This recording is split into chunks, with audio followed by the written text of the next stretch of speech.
Good morning, this is Rachel. Welcome back to my channel, and I'm going to welcome myself back because I have not posted a video in a long time.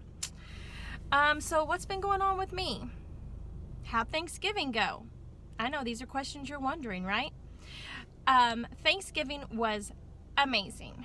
I got up early that morning and just started cooking, and typical of me, when I get really busy, I'm not hungry, so I did not eat anything. You know what, I might be lying. I might have made some eggs that morning, but I don't remember. If I ate anything, it was keto friendly. Try to block that sun back there. But when the actual dinner came, and we didn't eat till late because all of my kids had significant others to go to, so I just planned mine in the evening. So like around 6, I had turkey and green beans and salad. That's it. I didn't have, and I did try literally one bite of the pumpkin pie that one of my son's girlfriends made. And I only did that just to be nice. And I do love pumpkin pie, and I wanted to try it. It was very delicious. So now, a few days after that, I did nibble on some leftovers. Finally threw it all out so that I wasn't tempted anymore. Had to get it out of the house. I do better like in public situations and around people than I do in private. Because in private, nobody's watching, right? So I need to manage that better. Since then, I have been doing okay. I've had a few cheat times, nothing major, but I still have not broke the barrier to get to my goal weight. I literally teeter around 1 or 2 pounds away, and it just haven't gotten there.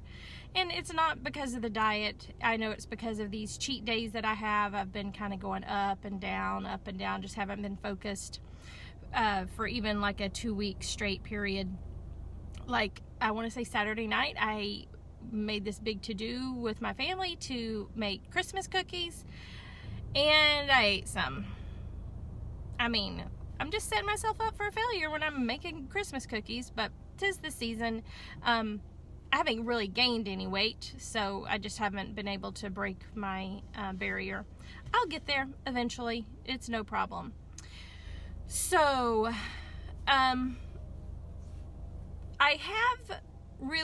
heard some negativity about the keto diet lately, and I had this one lady say, "Oh, you look great. How are you maintaining it?" And I said, "Keto." And she said, "Well, don't you worry about the prolonged effect of all that fat on your diet or on your body or something like that?" And I was like, "No, I don't.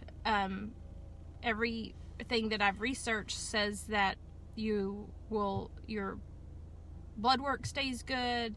It's great for heart disease. It's great for diabetes, everything. So no, I don't worry about it."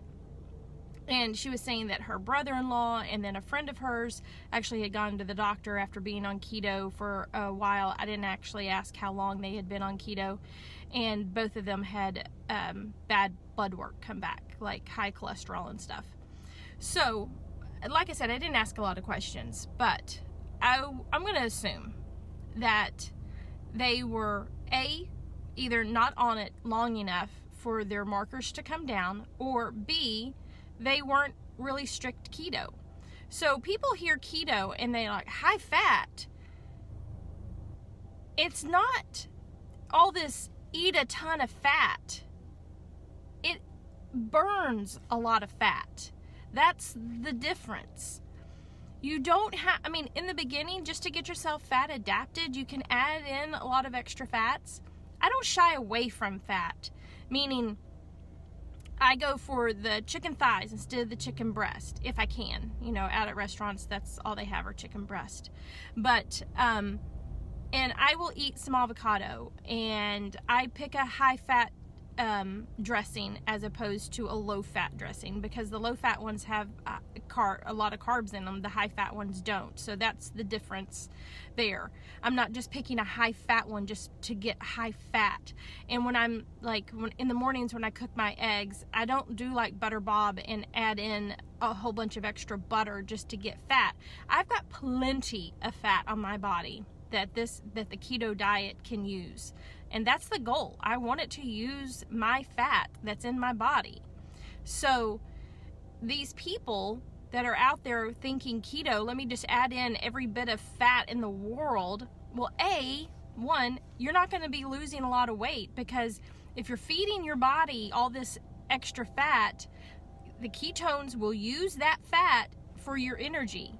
So it has no reason to use the stored fat on your body in order to, so then you don't lose weight. Does that make sense? I mean, it makes perfect sense to me. And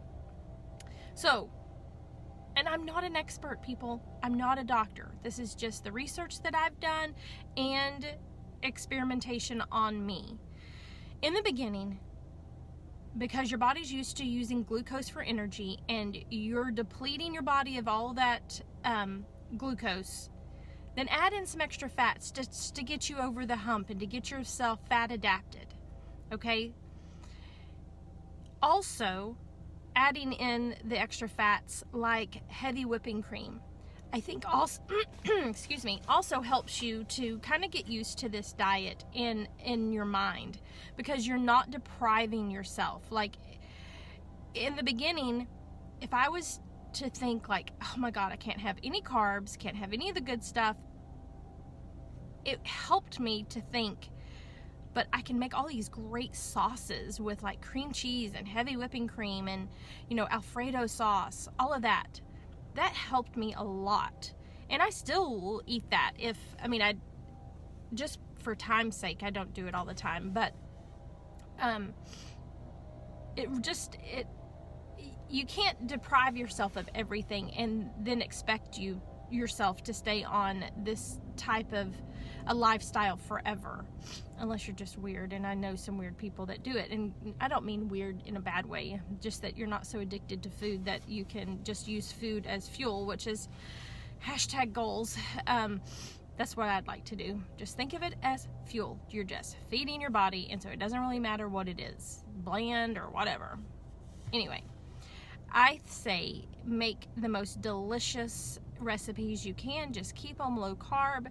And if you're at a stall, kind of like I am, I don't really call it a stall because I haven't really been focused, but I know I just need to, you know, cut back on the fats that I'm putting in and stay focused and stop cheating, then I'll lose these 2 pounds and probably a lot more. Anyway, this was not a very focused video, but I had to get that out there because people keep thinking that keto is high fat. It's high burning fat. It's a high fat burning diet. It doesn't mean you have to eat just a ton of fat, because more than likely, if you're on this diet, you have a ton of fat for it to use already. So keep that in mind. If you want to lose the fat off your body, don't be feeding yourself a ton of fat. Yes, feed yourself some fats. Always choose fats over the carbs. Absolutely. But just don't, at the end of the night, don't go, oh, I didn't get all the fat in that I'm supposed to. Macros are BS to me, if you ask me. Don't be going by that. Just keep your carbs under 20 grams.